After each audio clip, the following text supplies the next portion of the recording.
Hello. So it is currently about 20 past 10 at the moment. My voice is going, but if you can 40 stick with past it, 10. 40 past 10, 20 to 11 then. Um, 39 past, actually. right, time is over. My voice is going a little bit, so if you can stick with it, that'll be good. But yeah, guys, like we always do, if you run through, how did you watch the game?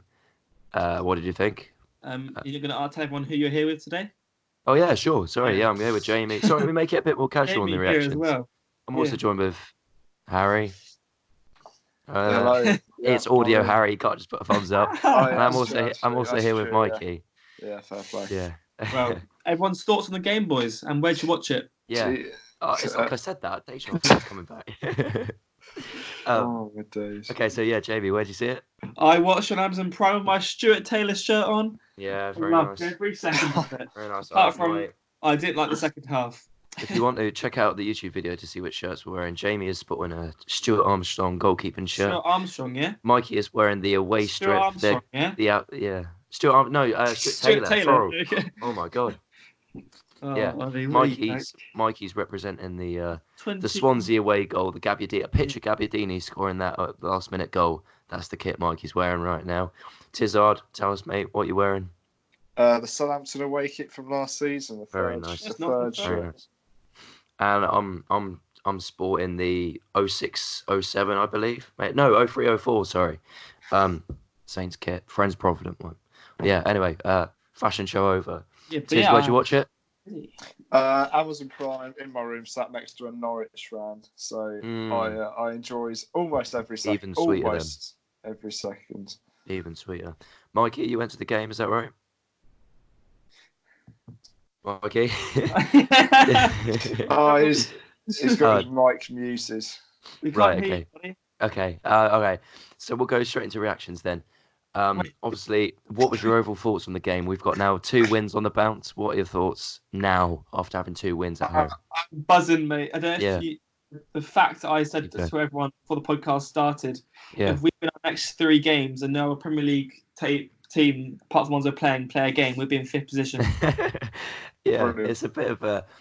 we might as well talk about reactions now as well, to like, what's it called, predictions. So...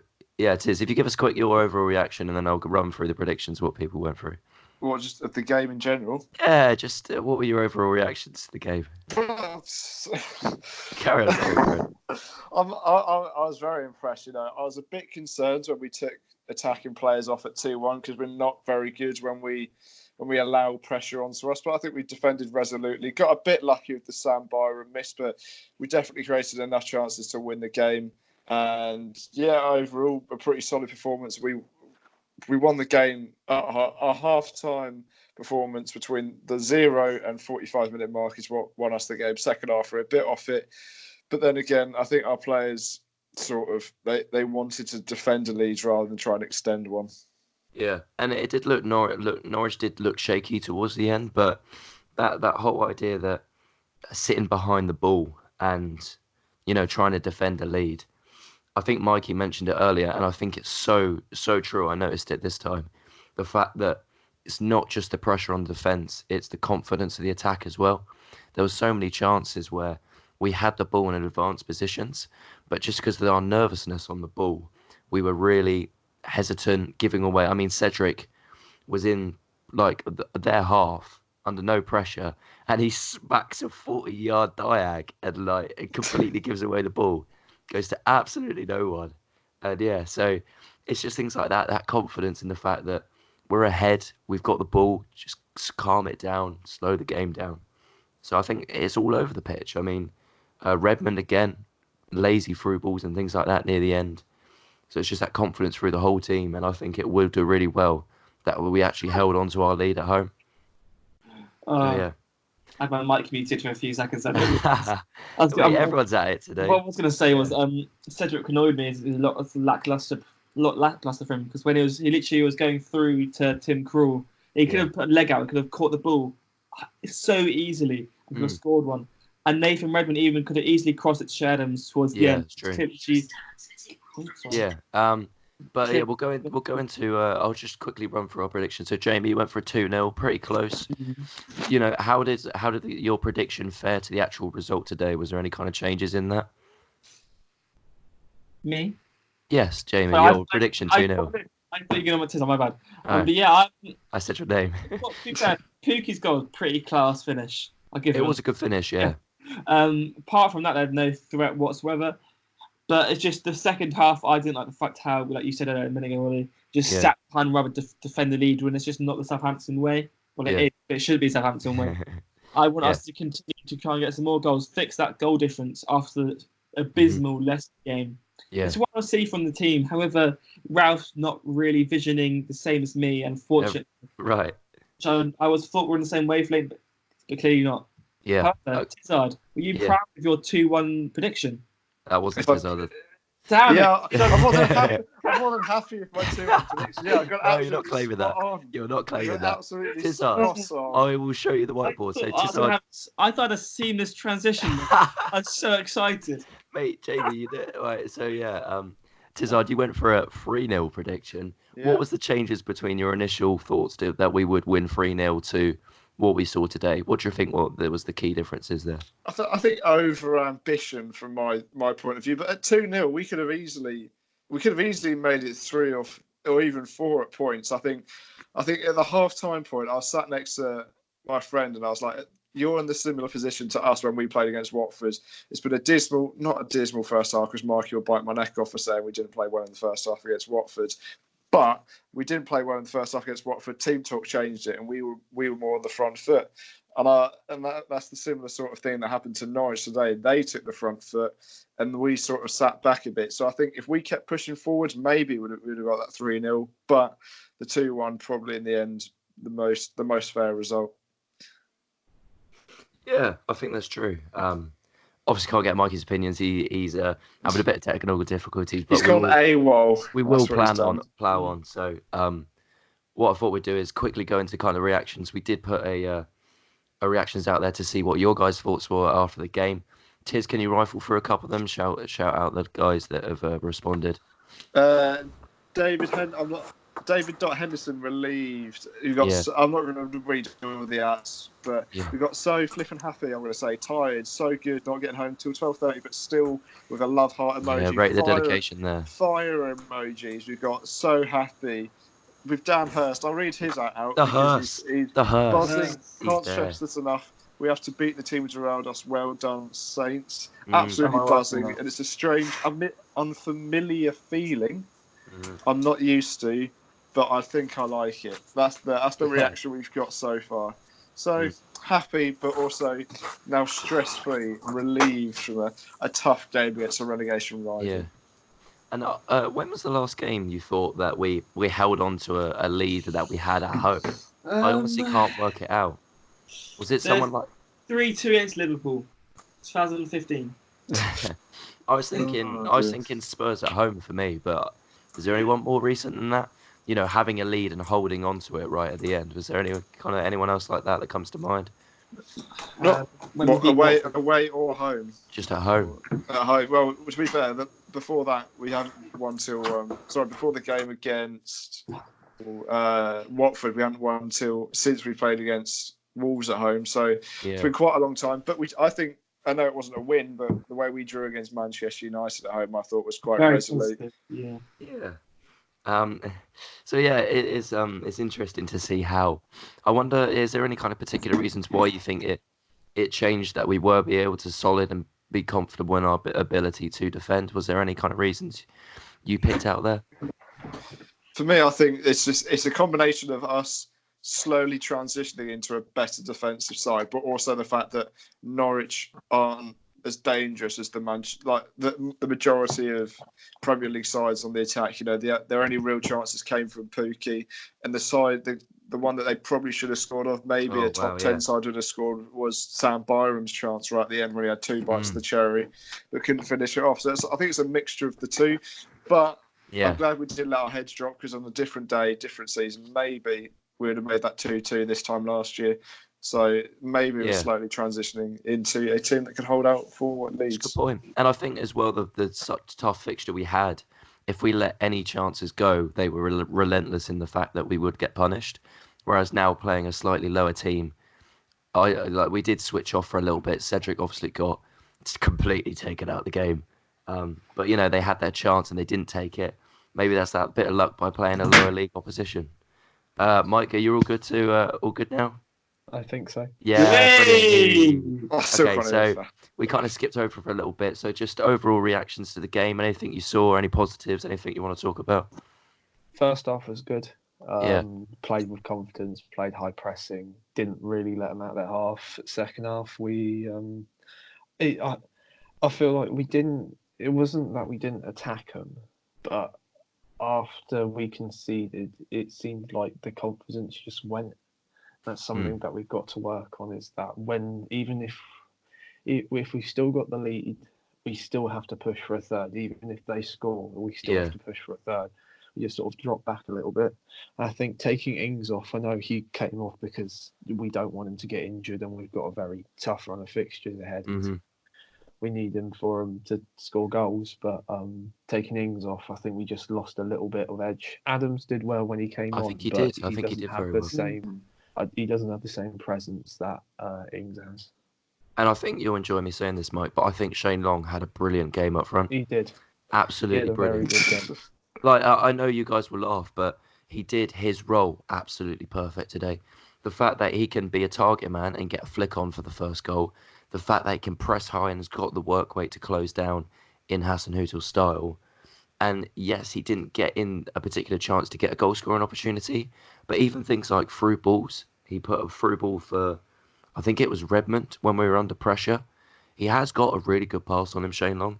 And the one thing that just gets overshadowed in his whole game is that his confidence is so low in front of goal.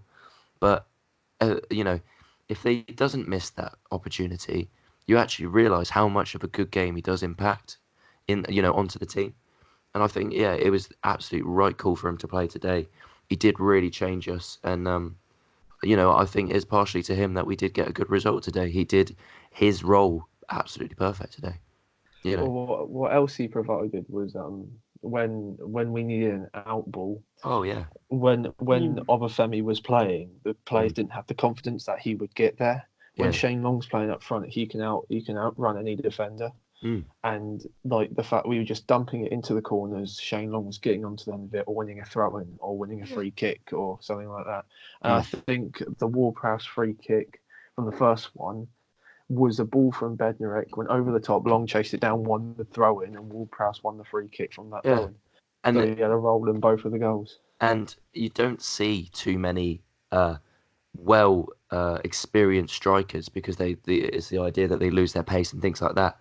But the game management for Long, to know when he has that push in the back to go down, or he knows he's in the corner. So for that throw in, he just kicked it against the player and got out of the way. He got the corner, forced the free kick, and then we would go and score from his flick on, wasn't it? It was Shane Long the flick on for the first one. Yeah. Shane is the second one. Oh, the second one, my bad. But yeah, you know what I mean. Like, so he's had an involvement in both the goals today. And I think that will go under the radar for some people because they'll look at Danny Ings getting on the score sheet again. They'll look at man of the match. Yeah, they'll see Che Adams having his sprightly performance 10 minutes at the end. But Shane Long is a really good worker, and he did make a big impact for us today. And I don't know, most websites wouldn't, but I've just gone on whoscored.com and they gave Højbjerg man of the match, and I think he probably had his best game of the season today. I wouldn't agree with that. He controlled midfield.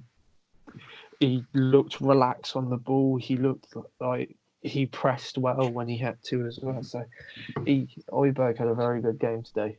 I think he did, yeah. And he took control. It was interesting to see how Romeo was brought on to solidify that midfield a little bit more. Nothing fancy, just kind of getting the ball when he can and breaking it down. That's kind of what he needed. I think we destroyed our outlet a little bit when we brought on another centre-back and Romeo, because that's when we were kind of saying, right, this game is being shut down. But it was nice to see we did actually shut it down. That's something where the amount of times we've mentioned it, that we've conceded late, even by playing defensively. It worked today. We made the subs. It shut the game down. We got through it.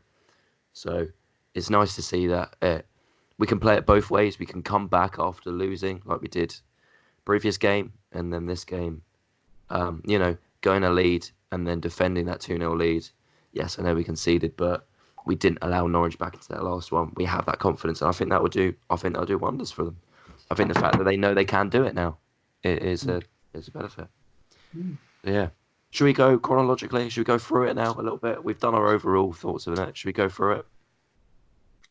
Yes. Yeah. So, Yeah, I guess so. Enthusiasm, guys. Come on, I know we it's kind of late. already covered it in a way, but okay. Well, what do you want to call it after 15 minutes, Ed? Basically, yeah. I know you're tired, but okay. We've got to do a little bit more. So we'll go through the run. So, Mikey, you obviously saw it in real life. We saw it on the Amazon Prime. On Amazon Prime. But use code Saints Prime podcast.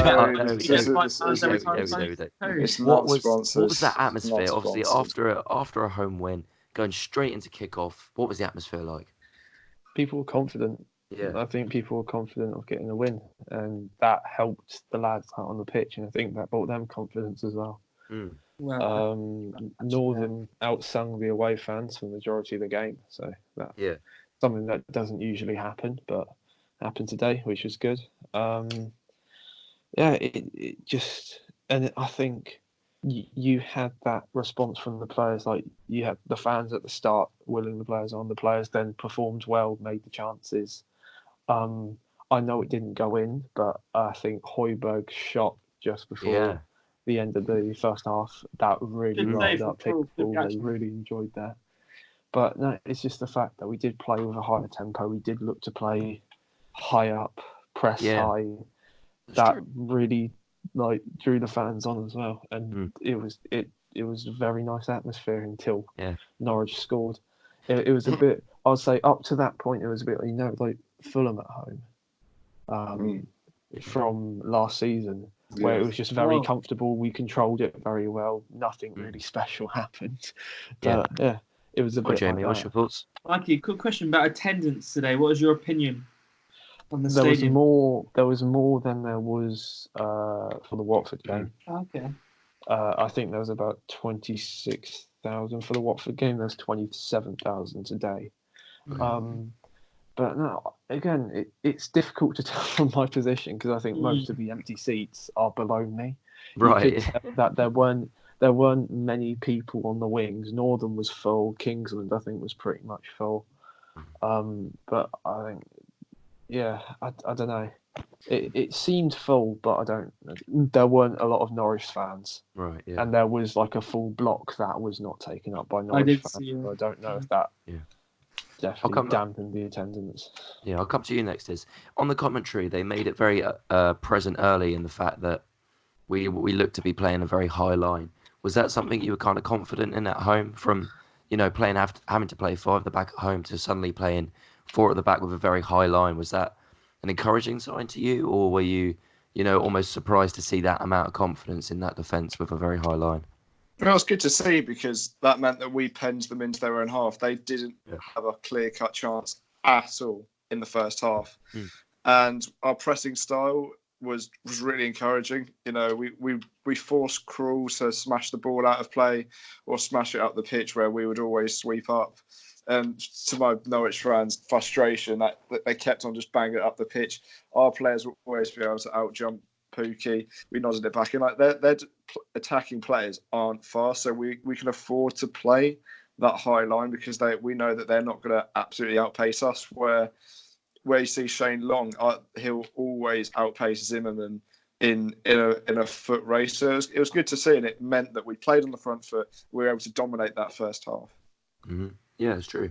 So we're about 10 minutes in, heading towards the goal. Did it seem like there was kind of did you kind of see a chance coming, or was it more out the blue, that first goal for you guys? No, there was definitely a chance coming. We had started the team, and I know Harry's been commenting a lot over the past couple of months on Ward-Prowse's delivery not being great. Ward-Prowse's delivery today was superb. Yeah, like every corner, every free kick that he had the chance to take, he put it in a dangerous area, and that's why we got 2 goals from him. It was a good little flick from Ings. Krul couldn't really do a lot about it, and it was just really powerful towards the front post. Norwich have been notoriously bad this season for defending set pieces. You look at their reaction online after conceding. it seemed there was no surprise there that they were going to eventually concede with the combination of Ward-Prowse's good free kicks and their poor zonal marking from free kicks. Do you think that's something they worked on specifically? Obviously, we've got, Ralph's got his new right-hand man in now. Do you think that's something they're now working separately to try and counteract, or do you reckon it was just a good fortune today that those two combined? I don't know. I think our set pieces have very much improved. I really think I saw a tweet on Twitter, funny enough, saying our season has officially started now. And I really believe that because we've really improved on the little things like set pieces. And it's building and building and building on them, and eventually we do get goals from them. Hence the game today. Hard work does pay off. Yeah. Our corners are always on point as well. James Ward-Prowse really improved that. Now everyone gets the whole stick of James saying, "Oh, he's only on for set pieces." Yeah, but he's very good at them. He's really improved in the last 2 games. Game changer in those. And yeah, so we said there, Jamie said that he's seen those improvements in the free kicks. Harry, Mikey, is that, like I said a little bit before there, do you think that's something they specifically target during training, or is that just something that worked well today? Are they looking at the opposition and saying, let's find a weakness, or are we just trying to improve and try and get a more well-rounded team and work everything a little bit better? Well, I think when you've got a player like Ward-Prowse who can deliver a very good set piece in, I think you've always got to work on corners and free kicks, because that is one of our advantages, is the fact that Ward-Prowse is very good at dead ball situations. So that's something that you've always got to work on, and I think we probably especially worked on it this week because of how weak Norwich are from set pieces. Yeah. So I'm sure Ralph worked on it. Yeah. Well, I know what you mean, because I think it's been over a season since Ward-Prowse has got an assist, and I saw when we got a free kick, and I turned to my Norwich friend and I was like, he's not got an assist in ages. And I just put a good ball in, Prowsey. Please just put a good ball in. He gets an assist. Now every other corner after that, I said, "Now Prowsey, just put a good ball in for me, please." And then second time it works. It's just a mixture of both. Like in the week, you focus on the opposition defence, how they concede the majority of their goals. There's the set pieces, so we'll work on that. And that's exactly how we did it. We know that they play a zonal marking system, so we'll make advantage of that. Like all the teams make an advantage of where we play our zonal marking system. Thankfully today, Norwich don't have the quality of set piece takers that we do. Otherwise, it might have been a different story. But today, James Ward-Prowse, like you said, Mikey, every single ball was absolutely on point. Every single ball, I had a feeling there's a good chance that we could score from this chance. Yeah, that's a good point. It also does help with the fact that you've got Bednarek, Stevens, Long in there. Like you've got players who can jump, they can win headers, and they are dangerous in there. Yeah, it's true. Coming up towards the goal, we push on harder, I think. Well, not harder, but we keep the pressure on. It seemed like Krul was kind of getting targeted for his pressing. It looked like a lot of the times under pressure, he didn't really have that confidence to play it short, and it did have to go long sometimes. Again, is that another weakness we look to target during the week, cutting the passing lane, so it did have to go long? Well, Norwich like playing possession football. They like playing up the back, and they like passing the ball around. And to be fair, I think that's the perfect system for us to play against. We don't like having the ball. We like winning the ball off teams higher up the field. Yeah. And with the pressing traps that we create today, it looked like most occasions when it worked, our wingers, like Gineppo and Redmond, they pressed in at the centre-backs when they got the ball. And our strikers, one joined and one cut out the pass to the midfield. So we sort of had a 2-on-1, and then there was no out ball. And that's how we caught them out. Yeah, because it seems like a lot... that really helped. Yeah. It seems like a lot of people talk about the pressing style, but there's a lot of variations to the actual pressing style. Do you think Ralph's style was more focused onto stopping possession football by cutting out passing lanes, or do you think it's directly focusing the pressure on the player to make an individual mistake? I think it's different depending whether we're winning or not. When we're winning, it's usually when we were losing, you always see lots of players getting on top of people and trying to cut the possession out. While if we're winning, it seems like especially to like the last 10 minutes of the game, our line dropped and we didn't push as high up as usual. Yeah. Yeah, I get what you mean. Do you think that, and again, we say about Romeu kind of slowing the pace down of the game, or sometimes, I know he hasn't got as much pace as, or kind of the engine as Ward-Prowse. Do you think Ward-Prowse-Højbjerg worked effective to get again today with that pressing style and needing those engines in the midfield? Yeah. Yeah. Yeah? Yeah. Brilliant. Yeah. Okay, so we'll, It did. again, What else do you want me to say? yeah. An opinion, I don't know. Okay, so I yeah, like again, they're playing together. yeah. Okay, right. So yeah, we've kind of talked about pressing style, adding that pressure. Of course, the pressure causes a was it another free kick? Dives. Højbjerg gets fouled, is it? I think. I'm just looking at the highlights here. Well, the second goal was a corner. Corner, yeah. Sorry, no, that was Højbjerg fouling Cantwell. Yeah, so it's a corner. Yeah, applying that pressure. Obviously, ball comes in again, like we previously mentioned. Shane Long getting that flick on, and I guess he was trying to get that flick on towards goal, but Bertrand picks up the pieces and put it in the back of the net. Were you guys happy? It was on target. You just nicked it.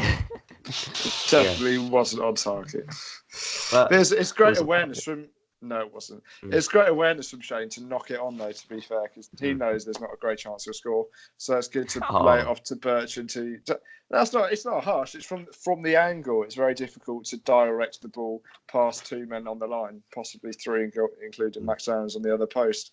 So he knew Bertrand's free at the back post. Do you think it's something they worked on? Because Bertrand found himself in absolutely acres of space at the back post. Do you think that was a step piece? Or do you think that was just pure luck?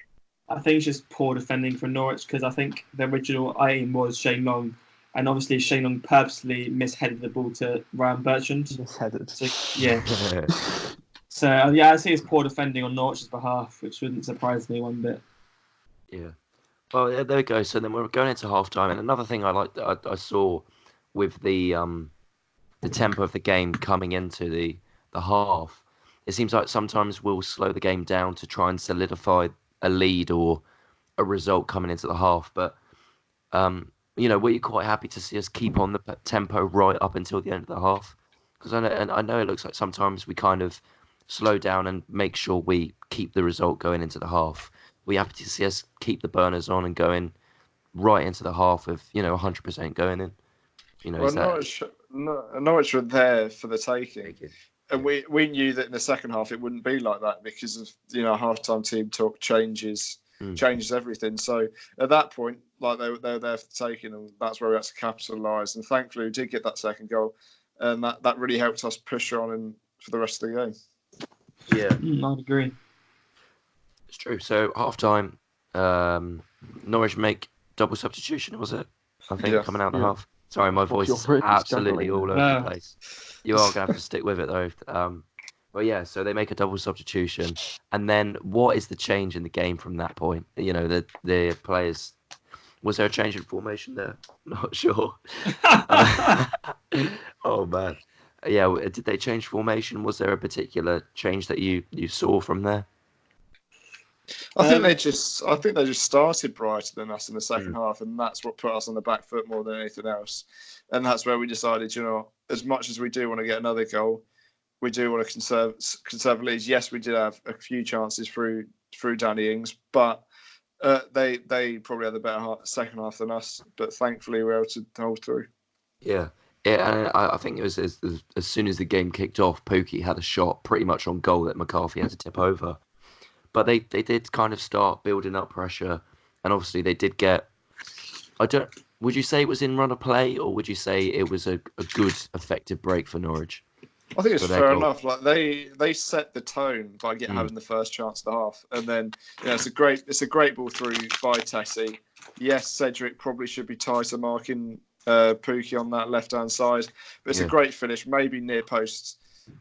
Maybe it could have done. McCarthy could have done better, but it was a great finish in the end, and that's what really made it tense and really made us show our character. Were we going to be that flaky side that we have been for the majority of the season, where it's a one goal lead rather than a two, and then maybe we're going to concede, or are we going to hold out? And thankfully, it was the latter. Yeah, that's true. And I think Mahuki was on his weak foot as well, wasn't he? That he shot on. So it kind of shows you the upper player that he's up against. You think he's going to go across goal with his right, and he just blasts it left foot near post. It really shows the 2-foot players you're coming up against now in the Premier League. The ball from Teti was Yeah. probably perfect. I don't think he could have played a better ball. It just cut through our defence like they weren't even there. Then straight away we were on the back foot, and you knew that we were in trouble. Yeah. And unfortunately, that was just one of the ones that we didn't get away with. Yeah. What was the feeling inside the stadium when he scored? Did you feel discontent? As soon as he scored, you felt the stadium just sort of go, "Oh no, here we go." Yeah. Again. And it's like that. That probably didn't help.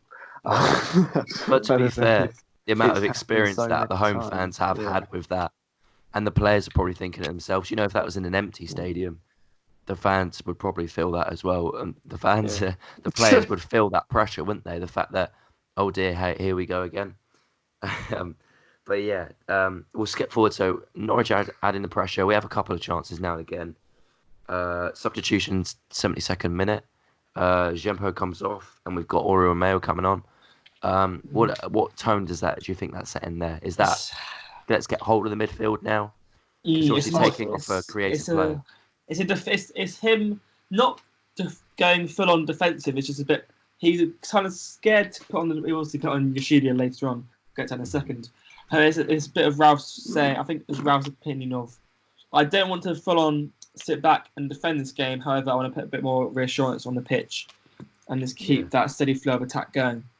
And quickly, what formation do you think we went to once Djempo came off? We were still commentator said 4-4-2. Yeah. Ward-Prowse went out on the right. Okay. That makes sense. But I would have wanted to see, because the problem with the game is that Norwich were having everything, and I think bringing Romeo on, who doesn't help with the transition, he is just a ball ringer. That just encourages the pressure on. I would have wanted to see. I know he probably was injured and we're resting him for Newcastle, but I would have loved to see Boufal come on, because I think he would have he would have changed the game a little bit more, and that would maybe put a little bit more of an attacking edge onto it. Yeah. Go on, Tiz. So my only thing with that is when I saw Che Adams come on, I was a bit concerned because I thought it was Boufal. Due to the fact that we're 2-1 down in a game that Norwich are starting to pressure us, we don't need someone that doesn't necessarily have his main quality being effort, and we needed someone that's going to run up and down the pitch, give absolutely 100%. And my concern if we brought on Boufal was, yes, he brings that attacking quality, but how much are we actually going to need that attacking quality? We're going to need it defensively more than anything else. And that was my main concern if it was. That's why I think he didn't come on. Mikey's saying there is, he's saying if you have got the attacking outlet and can go toe-to-toe with Norwich, we know how bad they are defensively.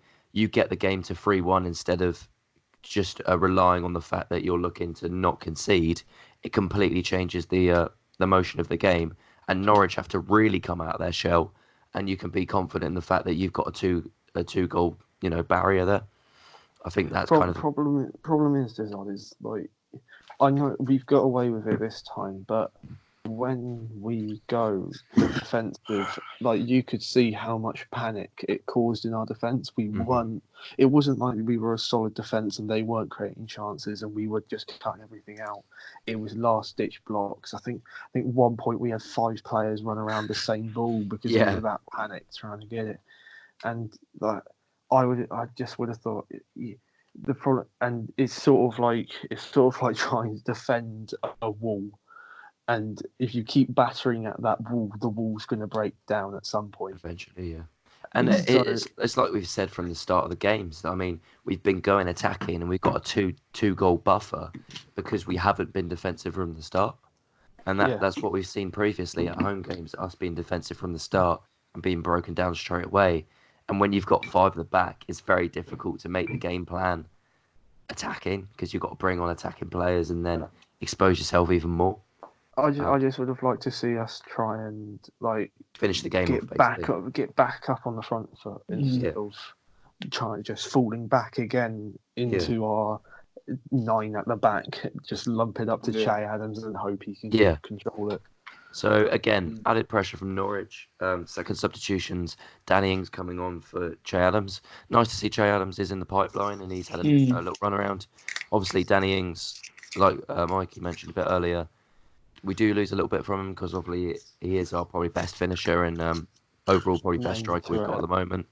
But I think he did have a good couple of touches, good impact on the game. He did look sprightly, made a good couple of touches, putting the ball across. Pressing. So it does look like he is kind of being involved in the team now. I can't really think of too much between that and our final substitution, which was Yoshida for Shane Long. That is us pretty much calling the game off now, saying we're defending this, the attacking option. We know we're not going for a winner. We're going to defend this because Norwich are just committing too much now. And like we said, it came off this time. Obviously, who was the bloke that probably should have scored his? Sam Byron. Yeah, we've been very lucky 2 games in a row of that. They have a very nice shot, just curls out of the way. Yeah, he had 2 opportunities, and even you think top 10 side that's going in the back of the net. Amen. Yeah, it's weird because in the stadium, I just did not get that impression that it was. Really? Oh, Mikey, I was putting my pants. First one was blocked. I was blocked, and the second one it looked like as soon as it left his boot that it was nowhere near the goal. Maybe it's just the anticipation of him having a second shot, knowing that the corner of the goal is left wide open. And Cedric was still on the floor at this point, by the way, because he was snapped in half from that fake shot. He took so long to get up as well. I was shouting at my computer. Yeah, I don't like Cedric anymore. There was a few opportunities I was confused about Cedric.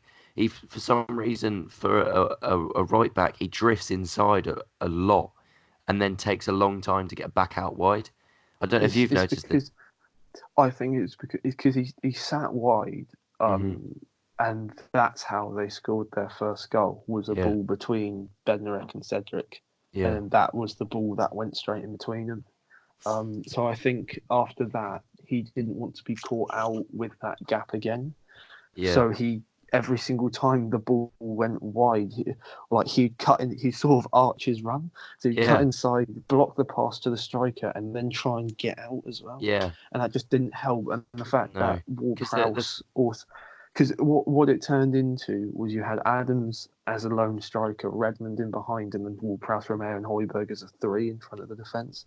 So he lost that cover from the right hand side. Right mid. And then, so him cutting inside, basically making 4 centre backs, and then going wide. If the put idea him is on that the back foot instead. If you're trying to push him wide and try and stop that ball from coming in the midfield, that's fine, but you can't show him wide so much that you're giving him time.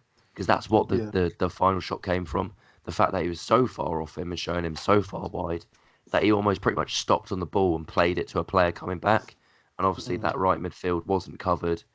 So, the player that he hasn't scored yet, so possibly a reason why he did slice it. But he had 2 attempts on goal inside our box, which I know it's last ditch, but it's still really not acceptable. Came from a panicked attacking play, which, giving away again, the focus goes on the defence, but if you give away the ball cheaply in attack, you're just as culpable, in my opinion. So, and we were always caught quite high up as well. We were caught with a lot of men forward, fullbacks very high. Yeah, and I think a couple of times, I think the partnership between Højbjerg and Ward-Prowse has to develop a little bit more. You have to give it time because sometimes both of them did go. And then we just left a massive gap, and that's the problem. If you don't have one of your midfielders sitting, all of a sudden you've got a 4-4. A big gap. And it's terrifying to see. And I think that comes with a bit of experience as well. You look like Stephen Davis. He would, the amount of times I noticed he would fill in at right back and things like that when the winger's gone. I think that just does come with experience. It was only a couple of times. It's not like every single time we've been caught out. No, I think Højbjerg and Ward-Prowse shepherded the midfield very well today, but I think 2 or 3 times they did get caught out a little bit, and that's going to happen. But over time, hopefully, they learn to play with each other in the 2. And Højbjerg, I think, is doing that deep lying ball winning role, where Ward-Prowse is definitely the box to box player. Yeah. There we go. Yeah, so that's our kind of summary of the full game as it went across. Obviously, we did get the win, which you probably know by now. Yeah. So two wins on the bounce at home. We will do a kind of preview to the Newcastle game and our thoughts on it as you go along, a bit more in depth. Is it Saturday or Sunday? The Sunday. Game? Sunday yeah. at 2:00. Okay, so we'll probably record our previews and things like that. Wait for the press conferences, yada yada yada. But just to give us a little quick idea of what that confidence does, and also how the game plan changes travelling away from home rather than at home now. What's your kind of thoughts now? Well, it's interesting because we never seem to play well at St James's Park. So it'll be interesting to see how a confidence boost changes that. And also the formation will be interesting to see playing away from home. And I imagine we'll go for the 4-2-2-2 because I don't see why we've played against Arsenal, who have Nicolas Pepe and co, and Aubameyang, Lacazette, and not a team that play one up front with one behind. And their only real threat is Alan Saint-Maximin. So I'd imagine we'll go for the left foot, yes. So I'd imagine we'll go for a very similar shape. But I think it's a good point. It'll be interesting. It really shows, if we see four at the back against Newcastle, I think it really shows Ralph is now trusting that four at the back. Again, gives us more players in transition to start attacking, allows us to go on the front foot and do that counter press that we so love to do. And then, puts an extra man up front if we want it, or put an extra man in midfield to do that playmaking. We might see Buffel back, so that could be an interesting addition to it as well. And, we haven't been great at it. You joke that Jack Williams isn't a threat. He's their second top goal scorer this season. So how many goals has he got? 2. Dangerous. But second top goal scorer this season. Like Danny Ings in the league. Yeah, and I mean Newcastle have got the potential to bring out good results. They held City to a draw, so they've got United, beat Tottenham. They've got a good potential to do well. I think Maxim can either have a brilliant game or a rubbish game. So let's hope he has a rubbish one. Steve through 2 is what I'm saying. Ralphie all the way. But if you are interested in our thoughts for the upcoming Newcastle game, we will do a podcast on that. So look out for that. And if you want to get any questions for that, Tiz, how can they get questions in? As soon as this podcast goes live, I'll advertise that, and then the next story, I'll put a question thing up, so you can pop in your questions. We'll answer all of them as long as they're PG. Yeah, and if you want to see when they are, because obviously we're not too sure when we're going to record it, so we don't know when we're going to post it. Make sure you go on the Twitter. Make sure you put the post notifications on.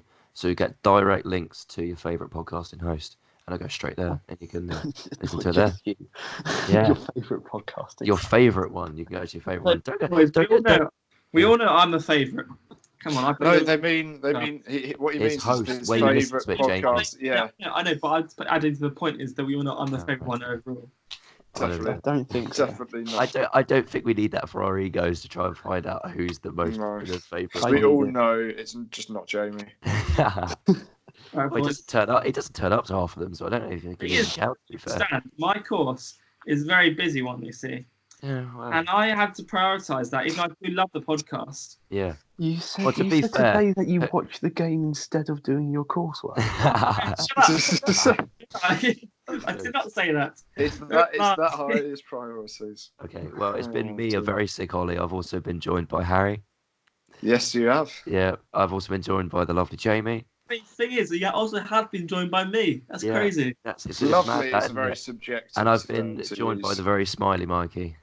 Thank you. Yeah, it's been great fun. It's been great fun. Comment down below if you saw what was on my arm for the first half of the podcast. Yeah. If you want to look on the YouTube and see what profanities were written on Jamie's arm, there's a little Easter egg for you. Thank you very much for listening. You can watch it next time. Goodbye. See you next time.